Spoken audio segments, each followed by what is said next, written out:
Hello tout le monde, j'espère que vous allez bien. Aujourd'hui, j'ai envie de revenir sur le post d'hier et notamment sur nos besoins fondamentaux et notre faculté à y répondre ou pas et en fonction des moments et des périodes qu'on traverse. J'ai envie de vous faire ce live parce que j'ai reçu un message. Salut tout le monde. J'ai reçu un message privé suite à ce post que je trouve très intéressant. Donc merci à toi de l'avoir envoyé et de m'inspirer pour ce live. Ce message, il dit... Coucou tout le monde. Ce message, il dit... Personnellement, je trouve triste d'en arriver là, de mettre un rappel pour pouvoir répondre à ses besoins fondamentaux. Ça s'appelle survivre ou... Comment il dit ça? Ou être à l'asphyxie, quelque chose comme ça. Je trouve ça intéressant parce que je crois qu'il y a plusieurs choses en fait. Dans le post que je partage, je parle de moments de rush. Et donc je donne des tips pour les moments où on est dans le rush et on a tendance à oublier de répondre à ses besoins.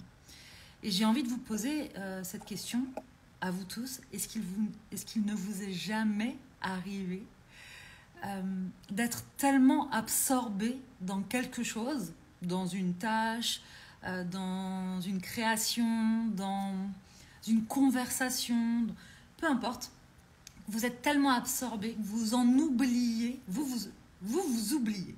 Voilà.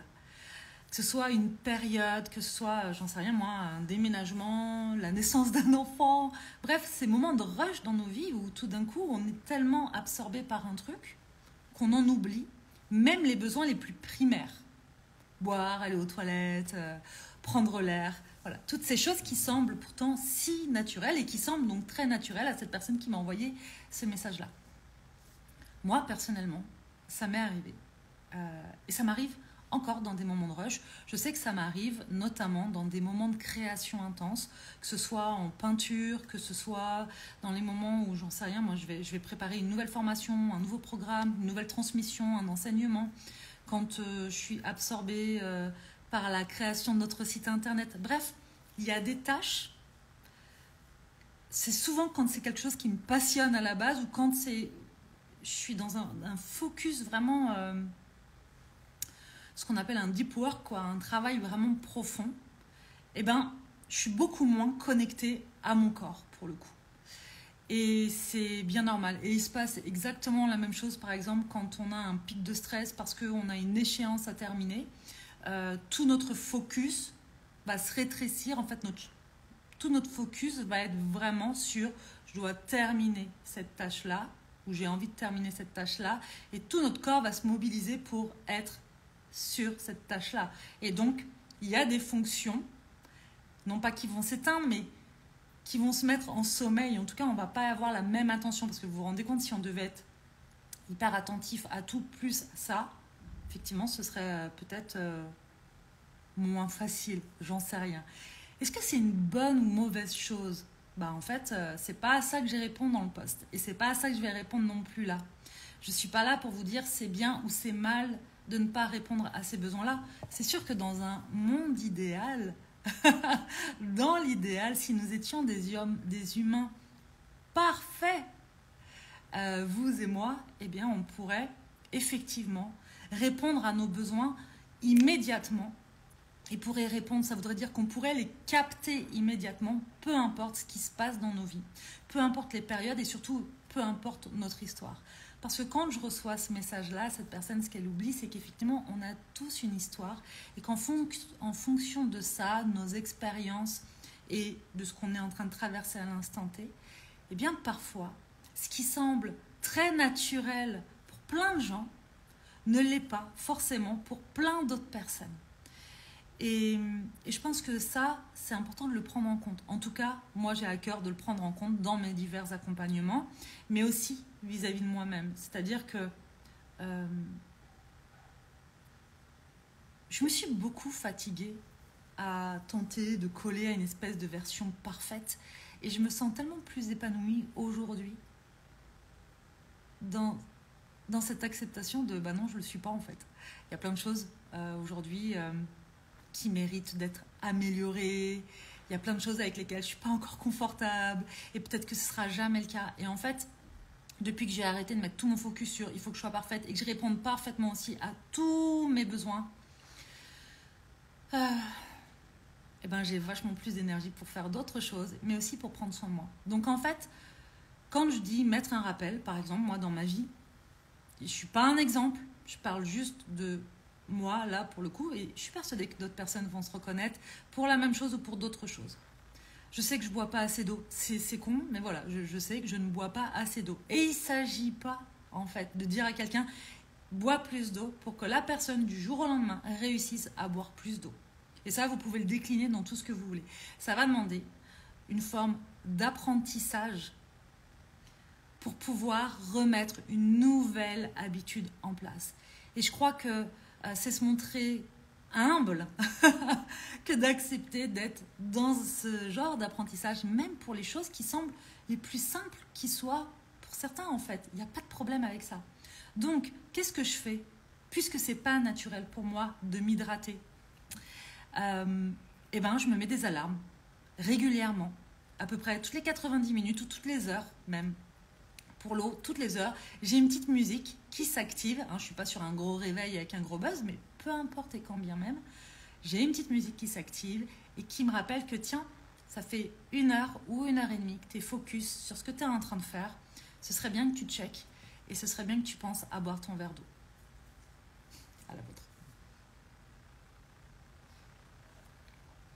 Et en fait, est-ce que ça fait de moi quelqu'un à l'agonie?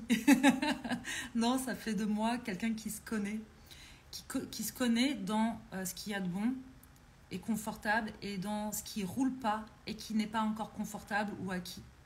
Et il y aura toute ma vie, peu importe où j'en suis sur mon chemin, il y aura toujours du confort et de l'inconfort, il y aura de la joie et de la tristesse, il y aura des choses que je fais très très bien et d'autres choses que je fais mal en fait, que je ne sais pas faire. Et puis, il y a certaines choses que j'aurais jamais envie de mieux faire et puis d'autres sur lesquelles j'aurais envie de m'améliorer, même sur des choses aussi simples que de répondre à ses besoins fondamentaux. Je le rappelle, on part pas tous du même endroit, on n'a pas tous la même histoire. Alors, s'il vous plaît, un peu d'ouverture d'esprit parce que, honnêtement, encore une fois, moi, quand je reçois ce message-là, je me dis, tiens, c'est cool, je vais en faire quelque chose. Mais la réalité, c'est qu'il y a plein de personnes qui ont envie de partager plein de choses. Et en fait, il y a toujours quelque chose à redire. C'est-à-dire que les personnes qui se montrent sous leur meilleur angle vont se faire reprocher de se montrer toujours parfaites et que ce n'est pas une réalité, surtout sur Instagram. Et puis, d'autres personnes vont parler de leur vulnérabilité ou donner des conseils ou des choses comme ça, en tout cas des tips. Et puis, on va leur dire que « Ah, c'est triste ».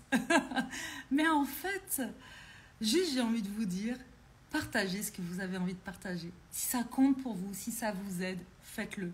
Moi, j'ai vraiment à cœur de faire ça. Ça me fait du bien de le faire.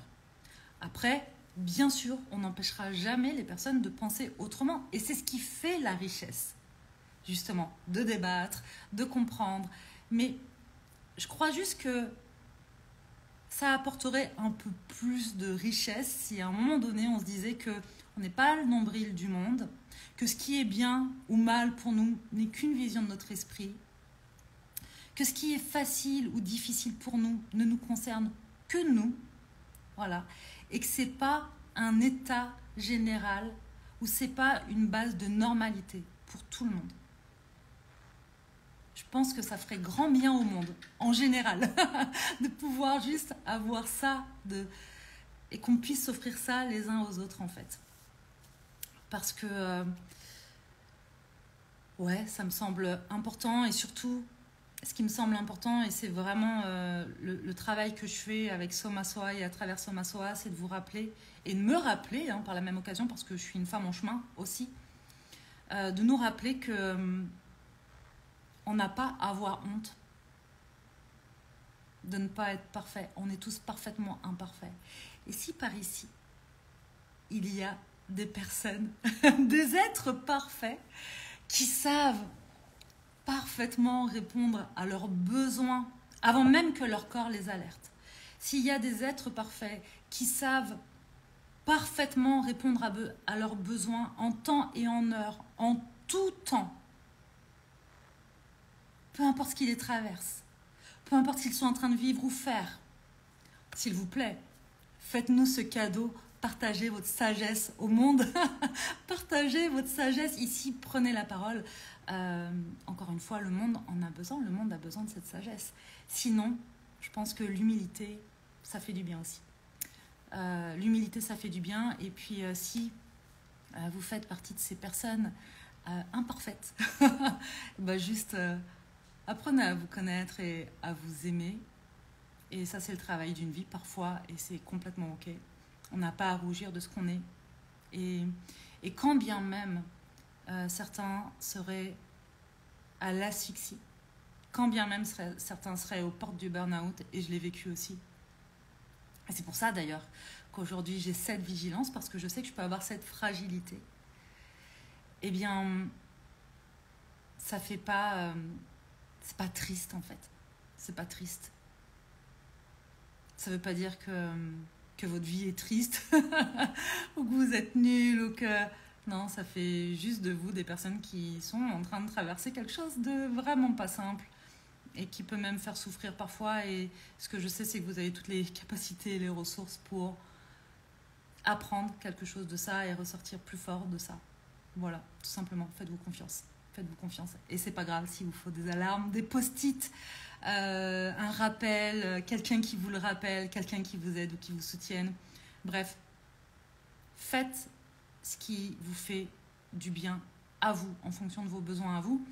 Et s'il vous plaît, dans tout ce que je partage, que ce soit en live, à travers les posts ou dans les transmissions, entendez bien que à aucun moment je me place dans ce rôle d'être parfait, parce que je ne le suis pas.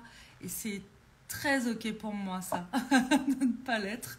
Je ne sais même pas ce que ça voudrait dire de l'être, puisque en face, je n'ai que des personnes différentes avec des histoires différentes. Donc comment pourrait-on être parfait aux yeux de tout le monde? Et ce que je partage, c'est toujours en fonction de mon expérience, mon expertise, mon histoire, avec mes croyances, mes filtres.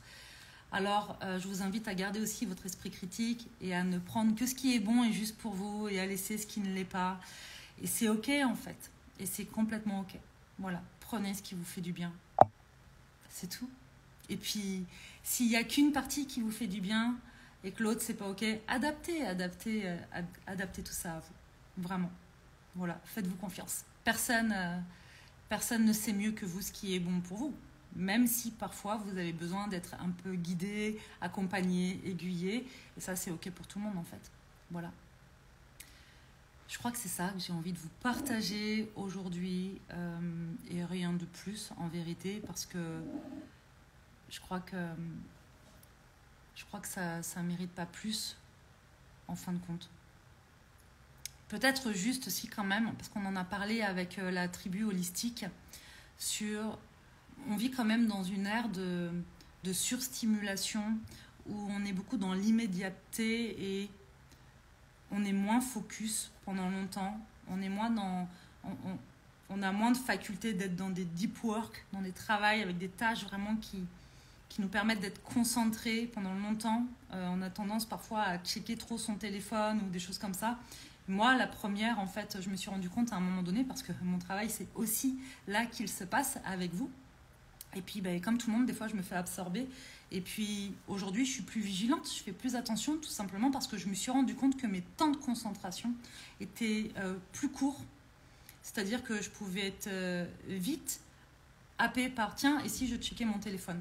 Et de la même manière, eh bien, je me suis accompagnée d'une petite alerte, une petite sonnerie en me disant « là, je vais être très focus pendant 90 minutes et je vais mettre mon téléphone dans une autre pièce. » Est-ce que c'est triste d'avoir besoin de faire ça? Eh ben non. Ouais. En fait, je crois que ça m'apporterait aucun bénéfice de me juger. Est-ce que c'est triste, bien, mal ou je ne sais quoi? En revanche, je sais que je gagne à avoir cette conscience et à poser un regard sur moi le plus sincère et objectif possible, sans émettre de jugement. Et juste me dire, ok, est-ce que ça c'est correct pour moi? Est-ce que ça c'est confortable pour moi? Est-ce que ça me permet d'atteindre ce que j'ai envie d'atteindre? Oui, tant mieux. Non. Ok, quelles sont mes solutions? Je pourrais être complètement focus sur le problème. Je choisis d'être focus sur des solutions. Quelles sont les solutions qui s'offrent à moi? Je teste. Des fois ça marche, des fois ça ne fonctionne pas et donc je réajuste. Et c'est ça en fait la vie. Hein. Ce n'est que ça. Et à travers tout ce qu'on fait et à travers tout ce qu'on expérimente, tout ce qu'on dit, les liens qu'on crée, c'est toujours juste un peu plus de connaissance de soi pour mieux répondre à soi et à ses besoins. Tout simplement. Alors peut-être qu'un jour, j'aurai plus besoin d'alarme pour penser à boire mon eau. Et c'est tout à fait l'objectif parce qu'en fait, je crois vraiment que ce genre de petites choses permet à un moment donné de recréer des connexions neuronales. Et voilà, tout simplement. L'important, c'est de trouver sa solution pour atteindre son objectif. Oui, absolument. S'il y avait une formule magique pour tout le monde, ça se serait et il n'y en a pas. Même quand on vous le promet, c'est pas vrai. Alors, Virginie, c'est bien formulé, douceur et bienveillance et justesse du propos en préservant la personne qui a eu besoin de manifester sa perfection, sagesse. Oui, honnêtement, il n'y a pas du tout de... En fait, encore une fois, ça a été fait... Enfin voilà, il n'y a pas eu d'incorrect... Il n'y a pas eu de... Comment dire?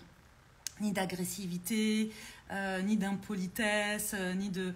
Voilà, cette personne a déposé ce message, j'ai répondu à ce message, et puis ça m'a inspirée, et je me suis dit que ça pouvait être intéressant, parce que si je reçois ce genre de message, probablement que d'autres le reçoivent aussi, et qu'aujourd'hui, j'ai pas mal avancé sur ça pour pouvoir prendre du recul, et heureusement, parce que vous êtes nombreux ici, donc vous êtes nombreux à m'envoyer des messages. Donc c'est bien de ne pas s'identifier à tout ce qu'on reçoit et à tout ce que les autres peuvent dire ou penser de nous parce que sinon on n'en finit pas.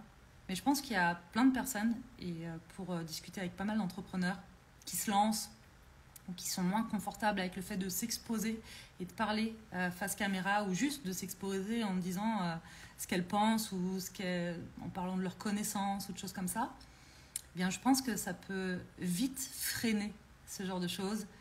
Et voilà, donc d'où mon post d'aujourd'hui et ce live. Il y a de la place pour tout le monde. Occupez votre place et faites ce qui compte pour vous et faites-le comme vous voulez, comme vous pouvez. Tout ce qui compte, c'est d'y aller en fait. Donc voilà, tout en prenant soin de soi du mieux qu'on peut parce que souvent on fait plus à ce stade-là, plus comme on peut que comme on veut. Parce que notre faculté à prendre soin de nous va dépendre encore une fois beaucoup de notre histoire, de la manière dont on a été éduqué, des expériences qu'on a traversées et de là où on en est aujourd'hui. Allez, je crois que là c'est bon, j'ai fini. Merci beaucoup pour tous vos petits mots. Merci aussi pour votre présence. Merci pour tous vos messages, que vous soyez d'accord ou pas d'accord. À partir du moment où c'est fait avec respect, je prends vraiment. Et vous voyez, même si je ne suis pas forcément d'accord, en tout cas, ça peut m'inspirer pour un live. Donc, merci à vous de faire ça. C'est très précieux pour moi. Voilà. Et à ce sujet, pour toutes les personnes qui sont entrepreneurs ou qui ont envie de l'être, il y a 3 mots. Se révéler, oser et impacter. Et c'est exactement les 3 mots qu'on va aller explorer. Et au-delà des mots, l'énergie. Et au-delà de l'énergie, on va aller explorer plein de choses en tant qu'entrepreneur pour pouvoir s'épanouir dans son business. Et ça, on va le faire pendant la masterclass qui est offerte le 28 février. Vous pouvez vous y inscrire même si vous n'êtes pas disponible à l'heure, mais il faut vous inscrire si vous voulez recevoir le replay, tout simplement. Voilà.